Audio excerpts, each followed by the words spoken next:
예, 오늘 우리 성경 말씀 역대하 우리 35장입니다. 역대하 우리 35장에 있는 말씀 같이 보십시다. 역대하 35장 우리 20절, 역대하 35장 우리 20절부터 27절입니다. 20절부터 27절에 있는 말씀, 구약성경 708페이지쯤입니다. 구약성경 708페이지쯤 역대하 우리 35장 20절부터 우리 27절에 있는 말씀 함께 보십시다.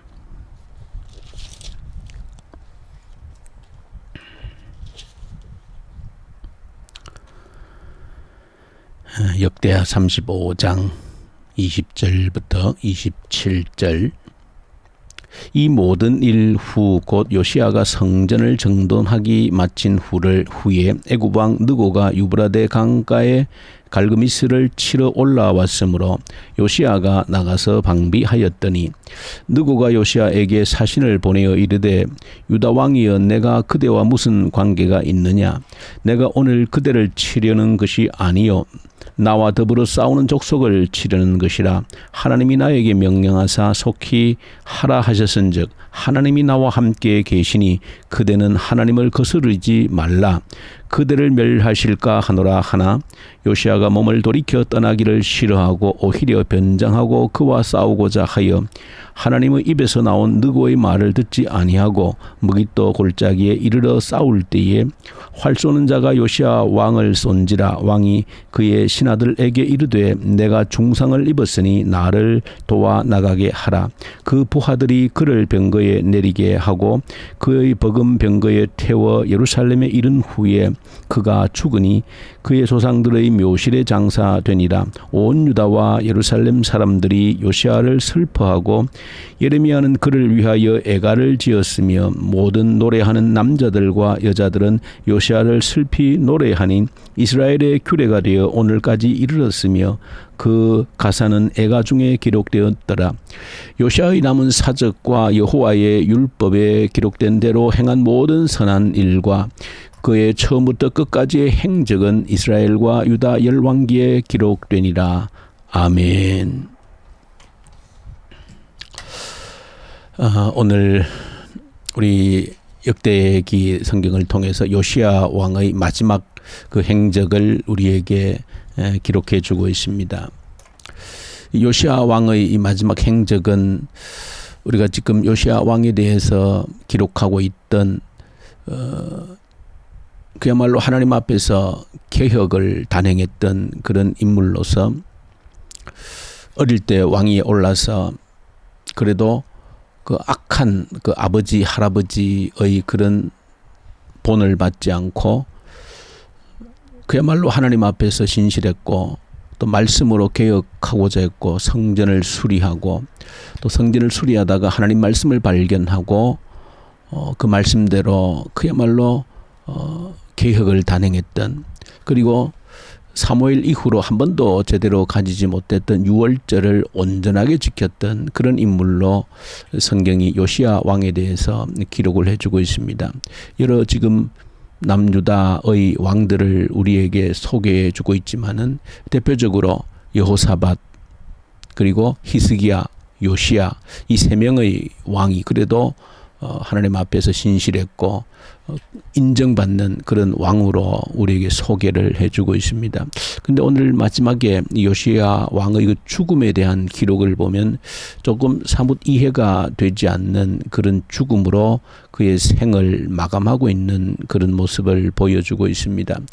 그래서 조금은 우리 본문만을 가지고는 이해가 좀 하기 어려운, 조금은 이렇게 인정받았던, 하나님께 인정받았고 또 말씀으로 살렸고 또 몸부림쳤던 이 개혁의 왕이 이렇게 죽음이 석연찮고 미심쩍은 그런 죽음으로 마지막을 이렇게 기록하고 있는지 조금은 이해를 하기가 힘든 그런 모습인데, 그러나 성경 또 다른 곳에 기록되어져 있는 말씀들을 가지고 함께 우리가 좀 살펴서 보시면 이 요시야 왕의 마지막 죽음도 우리에게 주고 있는 큰 교훈이 있다는 것을 또 깨닫게 되어집니다.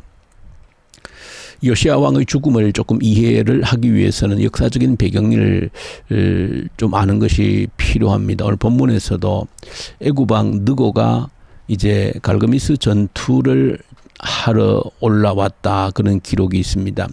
그러니까 이 시대가 언젠가 하면 지금부터는 정확하게 약 2600년 전입니다. 그러니까 BC 605년도에 당시의 세계 패권을 다투는 큰 전쟁이 있었습니다. BC 605년도에 지금부터 약 2600년도에 세계 패권을 다투었던 몇 나라들이 있었습니다. 그것이 바로 오래전부터 자리 잡고 있는 이 이스라엘로 보면은 남쪽에 애굽, 이집트가 있죠. 오래전부터 모세 시대 이전부터 세계 패권 국가로서 그 자리를 잡고 있었습니다. 그 남쪽엔 이집트가 있고 지금 이제 북쪽에는 아시리아, 성경에 아수르라 기록되어져 있는 패권 국가가 있습니다. 이 아수르는 참으로 이스라엘 백성들에게는 지금까지 참으로 가슴에 고통을 주었던 그런 나라입니다. 결국 북이스라엘은 이 아시리아에 의해서 멸망을 당하게 되어집니다. 그리고 요시야 시대에서 볼 때에도 그의 아버지 그리고 할아버지 때에 보면은 이 히스기야 왕 때 큰 또 이 아시리아의 침략을 받아서 온 나라가 고통을 겪었던 그런 경험도 있습니다. 자, 그래서 아시리아가 북쪽에 있고 이제 또 하나의 신흥 강국으로 떠오르는 것이 신바벨론입니다. 그래서 605년도에 당시의 패권을 다투는 전투, 그것은 역사적으로도 우리 교회 안에서뿐 아니고 일반 세상 역사에서도 가장 중요하게 다루어지는 그 전쟁이 바로 갈그미스 전투라고 하는 것입니다. BC 605년에 있었던 이 갈그미스 전투는 당시의 세계 패권을 다투었던 전쟁입니다. 아시리아가 이제 다시 세계 패권을 쥐느냐, 또 아니면 신흥 바벨론이 세계 패권을 쥐느냐, 또 남쪽 이집트는 이집트 나름대로 자신들의 패권을 계속 유지할 수 있겠는가, 그런 패권을 두고 다투는 큰 전쟁이 이 갈그미스 전투였습니다. 참 이 전투에서 이제 보시면은 역사적으로는 아시리아가 이집트와 연합군을 형성해서 신흥 바벨론을 대항하는 그런 전쟁이 바로 이 갈그미스 전투입니다. 그런데 오늘 본문에 보시면 지금 애굽 왕 느고가 군대를 이끌고 북상하는 겁니다. 어디를 지나서 사실은 이 갈그미스 유프라테스 강으로 가려고 하면 반드시 이제 이스라엘 동쪽을 지나야 되는 것이죠. 그래서 이제 아시리아 군대와 연합군을 형성하기 위해서 이제 애굽의 군대가 북상해서 갈그미스 전투로 가는데 그 중간을 이제 요시야 왕이 막아선 겁니다. 막았으면서 이제 전쟁을 벌인 겁니다. 근데 오늘 본문에서는 보시면은 이 애굽 왕 느고가 그런 이야기를 합니다. 사신을 보내어서 우리가 하나님의 뜻을 받들어서 가는 것이다. 나를 막지 말라. 나를 막는 것은 곧 하나님을 막는 것이다. 그런 이야기를 애굽 왕 느고가 요시야 왕에게 하고 있으면 조금 우리가 이해가 하기 쉽지 않는 그런 부분이기도 합니다. 그러나 하나님께서는 온 역사를 통치하고 주관하시는 하나님으로서 또 우리가 이해를 충분히 할 수 있는 부분이기도 합니다.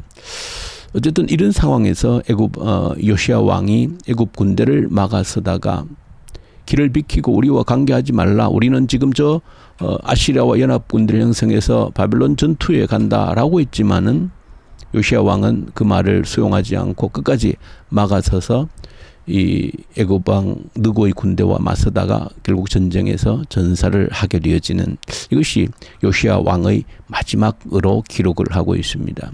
여기서 저와 여러분들이 이 새벽에 한 가지 교훈을 받기를 원하는 것은,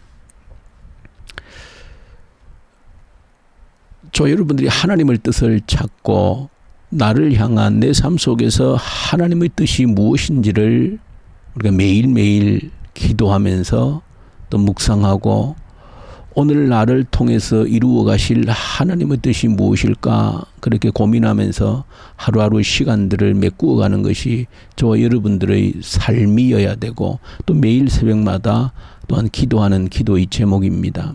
그러나 저와 여러분 여기에서 한 가지 오해를 하거나 자칫 잘못하면 우리가 여기에서도 함정에 빠질 수 있는 요소가 있다는 것입니다. 그것은 무엇인가 하면 내가 내 삶 속에서 언제나 내가 따라야 될, 내가 찾아야 될 하나님의 뜻, 나를 향한, 우리 가정을 향한, 또 조금 나아가서 우리 교회를 향한 하나님의 뜻을 우리가 찾고 거기에 순종하는 삶을 사는 것입니다.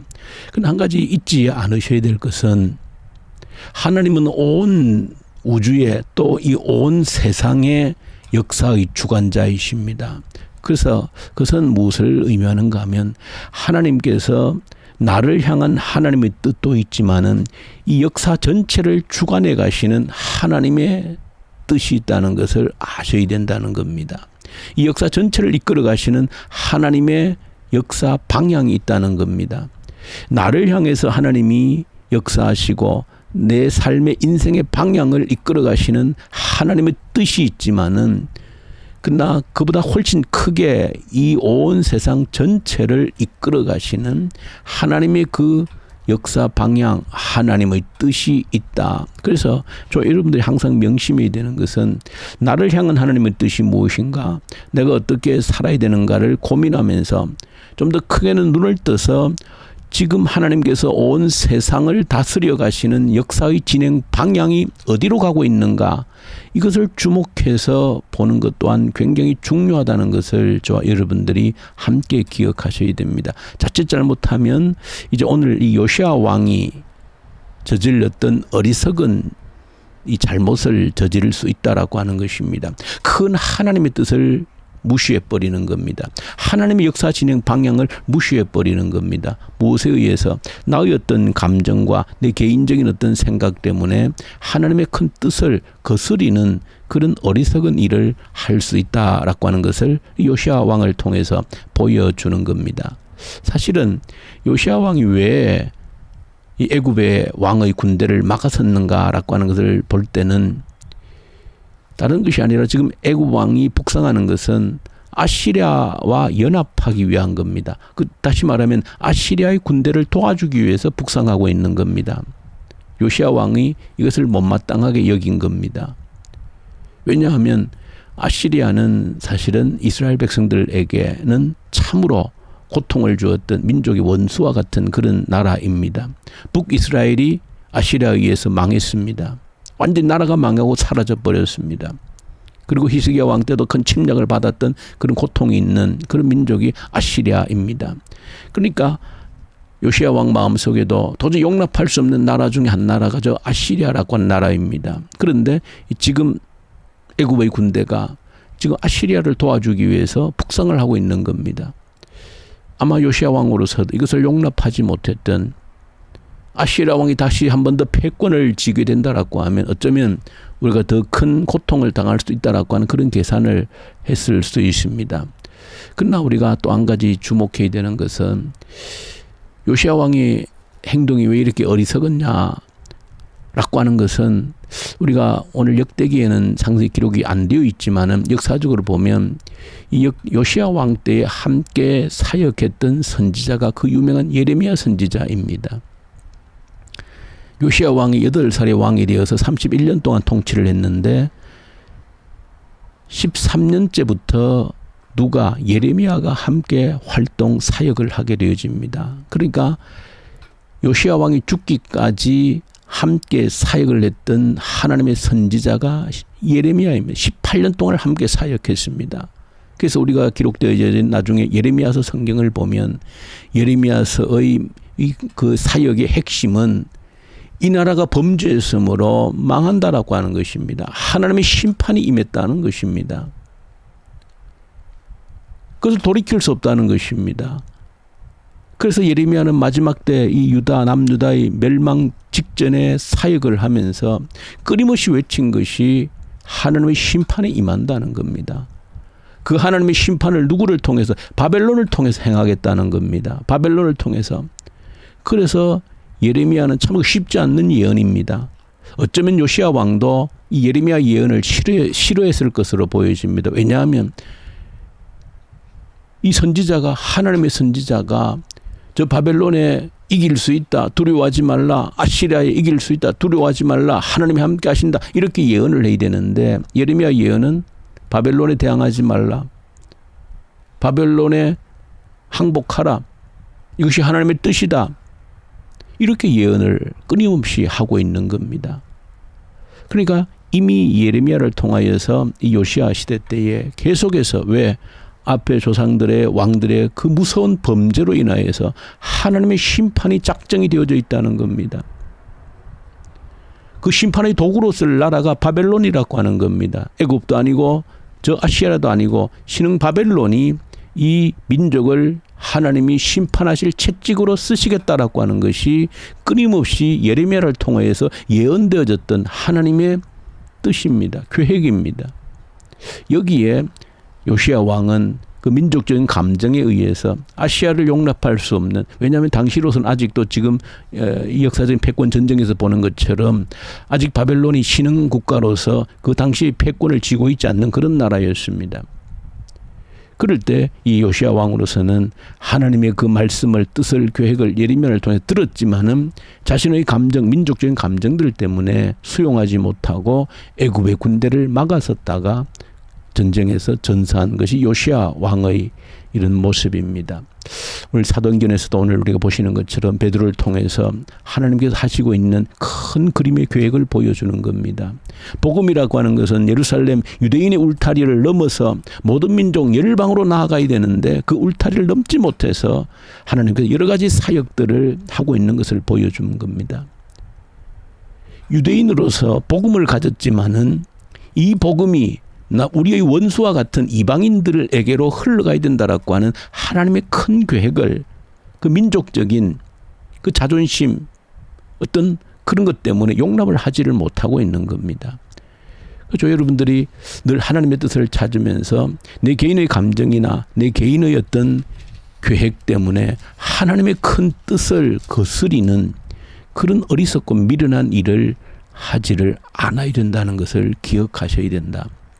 그래서 하나님이 역사를 움직여 가시는 큰 뜻을 볼 수 있는 눈이 있어야 되고 그 속에서 내가 해야 될 일들이 무엇인지를 알아야 되는 것이다. 너무 내 개인에 함몰되어져 있으면 나를 향한 하나님의 뜻이 무엇인가만 생각하다가 보면 역사 전체를 운행하시는 하나님의 뜻을 때때로 이 요시야 왕처럼 또 어리석은 유대인들처럼 그 하나님의 큰 뜻을 거스리는 그런 미련한 일을 행할 때가 있다 하는 것을 요시야 왕을 통해서 저 여러분들이 받아야 될 중요한 교훈입니다. 저 여러분들 언제나 새벽마다 기도하면서 하나님의 뜻을 찾으면서 우리가 또 좀 눈을 크게 떠서 이 역사 전체를 주관해 가시는, 지금 현재 이 땅을 전체를 통치하시고 경영하시는 하나님의 큰 뜻의 방향이 어디로 흘러가고 있는가, 여기에 언제나 우리의 초점이 함께 가 있어야 된다는 것을 결코 잊지 않는 저 여러분들 될 수 있기를 간절히 소망합니다. 우리 주님 아버지 감사합니다. 오늘 본문을 통하여서 우리가 역사적인 교훈을 받으면서 우리의 생각이, 우리의 감정이나 또 너무 지나치게 우리의 생각에 갇혀서 하나님의 큰 뜻을 분별하지 못함으로 인하여서 어려움을 당하는 일들이 생기지 않도록 긍휼을 베풀어 주옵소서. 예수님 이름으로 기도 올려드립니다. 아멘. 하늘에 계신 우리 아버지, 아버지의 이름을 거룩하게 하시며 아버지의 나라가 오게 하시며 아버지의 뜻이 하늘에서와 같이 땅에서도 이루어지게 하소서. 오늘 우리에게 일용할 양식을 주시고 우리가 우리에게 잘못한 사람을 용서하여 준 것 같이 우리 죄를 용서하여 주시고 우리를 시험에 빠지지 않게 하시고 악에서 구하소서. 나라와 권능과 영광이 영원히 아버지의 것입니다. 아멘. 주신 말씀 가지고 간절히 기도하십시다. 나를 향한 하나님의 뜻과 함께 이 역사를 움직여 가시는 그 하나님의 큰 뜻을, 그 방향을 제대로 깨달아 알 수 있는 눈을 열어주십시오. 간절히 함께 기도하기를 원합니다.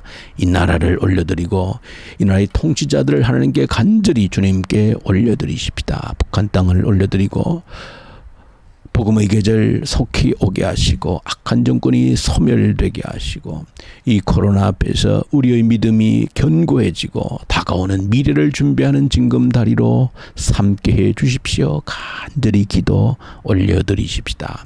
특별히 오늘은 우리 교회 청년대학부 우리 학생들 청년들 위해서 간절히 기도로 올려드리십시다.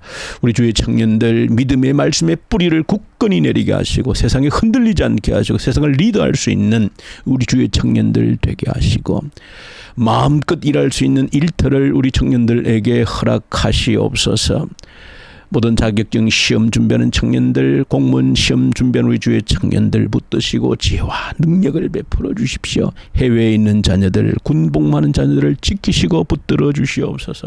우리 주의 청년들 때가 될 때 합당한 배필들 허락하셔서 주님의 아름다운 가정을 꾸려가는 주의 청년들 되게 하여 주시옵소서.